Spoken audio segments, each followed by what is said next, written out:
मुझे लगता है कि जो नई जनरेशन है, जेन ज़ी, उसके पास बहुत इन्फॉर्मेशन है, बहुत चीज़ें जानते हैं ये, और इनको काफ़ी एक्सेस है उन चीज़ों का जो हमारे पास शायद अभी भी नहीं है, बिकॉज हमारे पास शायद समय ही नहीं है। उसके बावजूद कि जब हमको लगता है कि वो सारी चीज़ें जानते हैं, और on every topic they have their views and ideas, उसके बावजूद मुझे लगता है कि जो लोग उन चीज़ों से गुजरे हैं, जो उन्होंने अनुभव लिया है, वो अपने नेक्स्ट जनरेशन को ज़रूर पास करना चाहिए, और कॉन्फिडेंटली पास करना चाहिए। ये नहीं सोचना चाहिए कि वो क्या सोचेंगे, वो नहीं सुनेंगे, ऐसा बिल्कुल भी नहीं। मुझे लगता है, पर्सनली मेरा एक्सपीरियंस है कि जो हमारी जनरेशन है, न्यू जनरेशन है, they are also looking for leaders.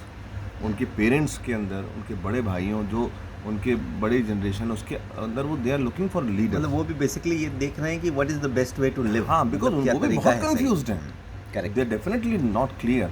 उनके पास इतनी ज़्यादा इन्फॉर्मेशन है, इतना ज़्यादा उनके पास बम्बार्डमेंट है नॉलेज का, इन्फॉर्मेशन इतनी आ गई है आज की तारीख में। वो सोचते हैं सही क्या होगा। एक और चीज़ मुझे लगता है कि हम भी बहुत कंफ्यूज थे उस टाइम में, है ना? देखिए, मुझे लगता है शायद आज अपनी सिचुएशन में हम भी कंफ्यूज होंगे, लेकिन उन बच्चों की सिचुएशन के एज के हिसाब से शायद हमको कुछ क्लैरिटी दे सकते हैं। हाँ। तो हमें घबराना नहीं चाहिए, हमें बिल्कुल भी शाय नहीं फील करना चाहिए, हमें कॉन्फिडेंट होना चाहिए कि बच्चे हमारी चीज़ एक्सेप्ट करेंगे, और वो they are open for idea. हमें शेयर करना चाहिए। हमें शेयर करना चाहिए विदाउट ये एक्सपेक्टेशन कि वो हमारे नॉलेज को सुनेंगे ही। करेक्ट। पर वो they are hungry for people who can tell them what is right, what is wrong. They may say कि दिस इज बुलशिट। और ये संवाद है। संवाद का मतलब ये है कि भाई ज़रूरी नहीं है कि सामने वाला एक्सेप्ट करे। हाँ। लेकिन वो अपना रीज़न दे सकता है कि भाई कौन सी बात उन्हें सही लगी, कौन सी गलत लगी, और वो मेरे ख्याल से वो हमारी, मुझे लगता है कि हमको, खासकर हमारी जनरेशन का फ़र्ज़ बनता है, क्योंकि हमारे से ऊपर वाली जनरेशन थी, वो इतना ज़्यादा बिजी थी अपने रोटी कमाने में, नौकरियों में,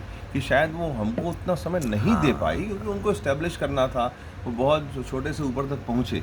लेकिन हमारा ये फ़र्ज़ बनता है कि हम कम से कम कंफर्टेबल पोजीशन में हैं, अपने बच्चों को और अपने जो नेक्स्ट जनरेशन है उनको कुछ ना कुछ इस तरह का आइडिया ज़रूर शेयर करना चाहिए, विदाउट थिंकिंग कि वो उसको पूरा मान लेंगे। करेक्ट। पर मुझे लगता है कि they are very hungry for that, they are looking for somebody who can tell them कि what is right, what is wrong. Correct. और आपको लगता है कि एक्चुअली जेन ज़ी के पास आज की तारीख में रोल मॉडल्स की कमी भी है? बहुत टू एन एक्सटेंट, बिकॉज बहुत कमी है कई बार। और आप ये जो हमको जो लगता है कि भाई मूर्खता की बात है कि मोरल्स की बात करना, या ऐसी जिसको हिंदी में शुचिता कहा जाता है उसकी बात करना, मुझे लगता है बिल्कुल भी ऐसा नहीं है।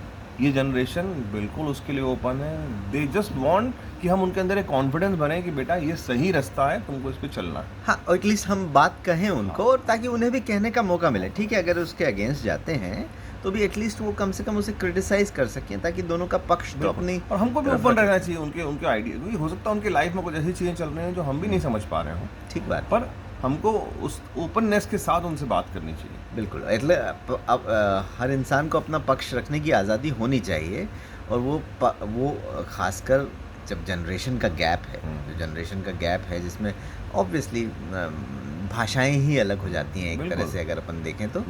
लेकिन उसमें कम से कम अगर आप संवाद स्थापित कर पाए तो मेरे ख्याल से वो बहुत बड़ा बेनिफिशियल होगा। और आप ये सही कह रहे हैं कि वो भी वही देख रहे हैं, उन्हें भी कहीं ना कहीं संवाद चाहिए, वो बात करना चाहते हैं, और हम ये मान के चलते हैं कि वो नहीं करना चाहते हैं। ज़्यादातर लोग ये मान के चलते हैं कि नहीं करना चाहते हैं, they are like to sure of themselves. ऐसा नहीं है आपका कहना। और जो गोल्डन रूल्स हैं लाइफ के, सक्सेस के, वो आज भी इम्प्लीमेंट होते हैं, आज भी वही और है। उनको वो बताना चाहिए कि बेटा यही रूल्स हैं जो अब आगे भी चले, पहले भी चले थे और आज भी चले। Quick success is not possible. भले ही कुछ लोगों को मिल जाती है, लेकिन इसका मतलब वो अब नॉर्म नहीं हुआ है, वो नॉर्म नहीं है, और उसके और पीछे वो की भी स्टोरी सुनना भी चाहते हैं। ऐसा नहीं है, लेकिन वो जो कि कंफ्यूज्ड है, उनके आसपास ऐसा दिखता है कि दो लोग भी सक्सेसफुल होते हैं, उनको लगता है दुनिया सक्सेसफुल होती है, पर वो कॉन्फिडेंस को देना चाहिए कि नहीं बेटा, इट टेक्स टाइम। करेक्ट। हाँ, it takes time to build a castle, तो आपको समय लगेगा।